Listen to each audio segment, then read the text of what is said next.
So the big news now is that Trump is going to meet with Kim Jong-un in North Korea. And, well, I'm not really surprised. You know, Trump is a deal maker. That's what he does. It's what he does best. He believes he can make any deal he wants to make.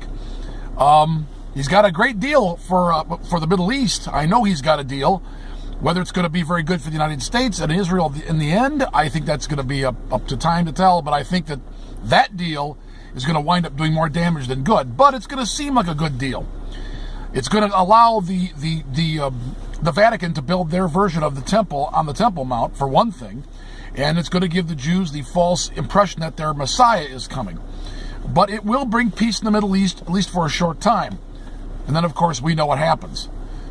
Now, as far as North Korea goes, I have people tell me, you know, you've been saying there's going to be a war with North Korea, and now they're going to have a meeting, so, you know, you're just full of yourself. It's nonsense. Your predictions are wrong. Well, for one thing, folks, I don't make predictions, okay? I don't read tea leaves. I don't, you know, consult the spirits. God hasn't told me anything. I haven't seen any visions. Plenty of good people have, and they've seen a North Korean attack in the United States. I'll leave it at that. Now, I tell them, look, for one thing, I don't predict, but second of all, how do you know that this is going to amount to anything? How do you know? The Japanese just said that unless Kim Jong-un eliminates his entire nuclear program, there's no deal. Japan said this. And no matter what deal Trump makes, I can tell you right now, the Japanese and the South Koreans and the Chinese really do have the last say on this. Now, here's what I think is going to happen. Well, first of all, let me make this clear. The Kim regime in North Korea relies upon three things. Four things, actually. They rely upon that the CIA is going to continue to support the regime, which it has, and it still is. They rely upon the Chinese being able to trade with them and protect them. So far, they have. They rely upon the goodwill of Russia to trade with them and protect them. So far, they have. And they're relying upon their nuclear program to protect them. And so far, it has. Now, so far, all these pieces have worked for North Korea. If one of them falls down, that's okay. You've got three more. But the nuclear program is really important for the North Korean regime because it's the nuclear program that they believe is the shield that will keep the cowardly world at bay. And to be honest with you, so far, it seems to have worked. Korea now has the ability, and I'm telling you this because the CIA director Woolsey said this. There is a nuclear weapon orbiting the Earth from south to North Pole. I believe it's 5-10 times a day. It goes over North America. This bomb, all it has to do is just drop down a little lower in the atmosphere and detonate. If it detonates over North America, it could shut down, depending on the altitude, anywhere from a quarter to a third to the entire United States. Eliminate our power. An EMP burst, folks. It's the Dark Ages. It's the Planet of the Apes. They have that ability. Why haven't we removed that satellite? That's a really good question. Probably because the CIA doesn't want it shut down. North Korea also has the ability to fire an ICBM with a fully functional warhead and reentry vehicle at any American city except maybe Boston and New York. They're all in range. However, remember that not long ago, there were surface-to-surface missiles discovered in I believe it was a freighter at the Panama Canal, hidden in sugar, and it was North Korean. So their plan clearly was to fire missiles at the United States short range from these this freighter. That's an entirely possible scenario, people. I mean, firing missiles from container ships and freighters is a very poor man's ICBM. And not only that, but Iran seems to be getting very close to doing the same thing, having intercontinental ballistic missile abilities. But let's think about this, people. North Korea also has submarines, and they've been working on submarine-launched ballistic missiles as well. And they may already have some functional. I don't know.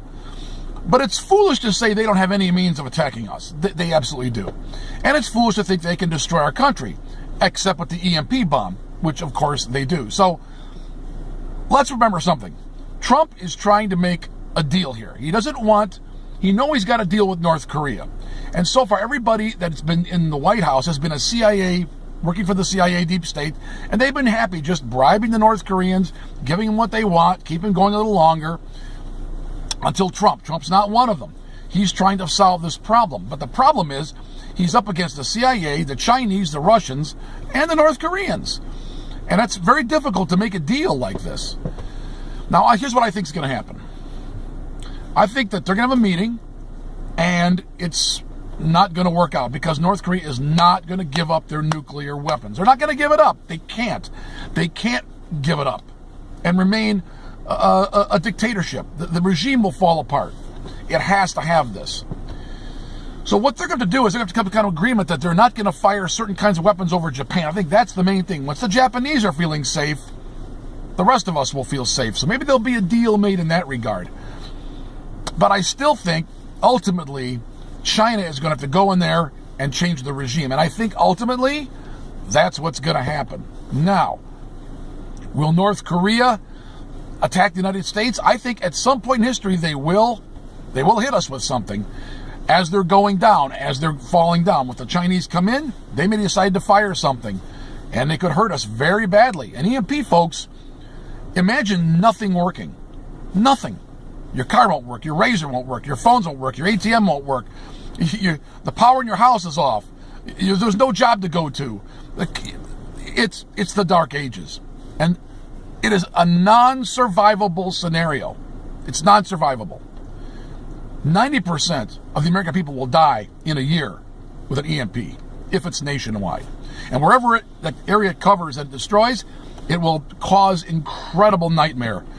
There'll be a 90% death rate within a year or so, or 6 months after this burst. In fact, millions will be dead in the first two or 3 months. North Koreans have this ability. They do. Some of you may laugh and scoff, but they do. So, this is where we stand. We'll see what Trump can come up with. We'll see what Kim Jong-un is willing to surrender. Because the art of the deal is to make the guy think that you got no stake in it. I can walk out of here any minute now and say, screw you. That's Trump's dealing style. He may get some concessions from North Korea, but I think ultimately the only way to eliminate the nuclear threat from North Korea is for the Chinese to invade North Korea. If we try to invade, it will be a nightmare, an absolute nightmare. South Korea alone will be devastated. So, the only solution is for China to invade North Korea. And I think that they have that plan in hand and they're getting ready to do it. So we'll see what happens with this. But this meeting, I think, it's not going to be the end of the problem. It may be the beginning of the problem. We'll see. It's really in God's hands, but we'll see what Trump and Kim Jong-un can come up with. It's the voice in the car like a voice in the wilderness. I'll talk to you next.